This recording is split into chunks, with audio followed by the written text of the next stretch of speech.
ng mga otoridad ang ilang ebidensya sa hotel room na huling tinutuluyan ni dating Undersecretary Catalina Cabral.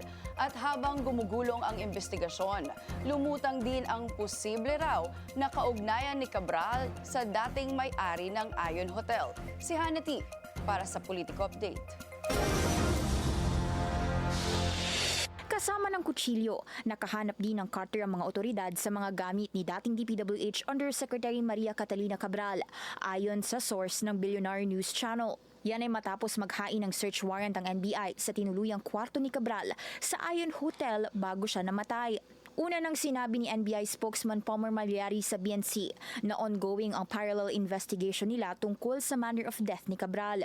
Sa iba pang impormasyong nakalap namin, more than a guess daw kung ituring si Cabral sa pagbubukas ng Holiday Inn Baguio City Center noong July 2018.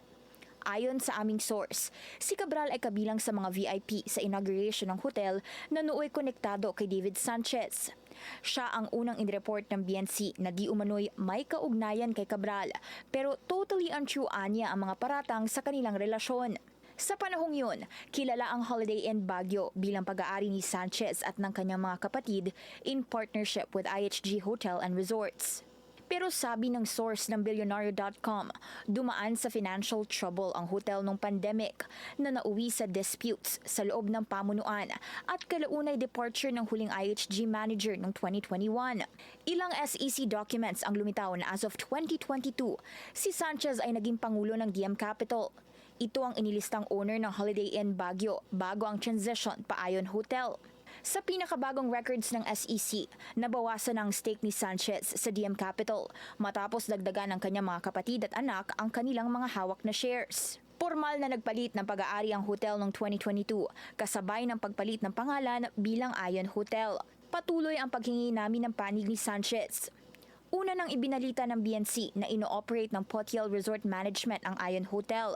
99% owned ito ni Ralph Robintan, ang umano'y close associate ni Benguet Congressman Eric Yap.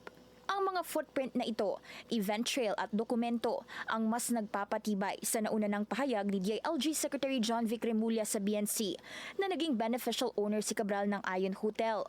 Ipinangalan daw ito sa partner niya at itinransfer sa business associate ni Eric Yap. Nananatiling bukas ang BNC sa panig ng mga kampong nabanggit. Para sa agenda, Hannah T, Billionaire News Channel.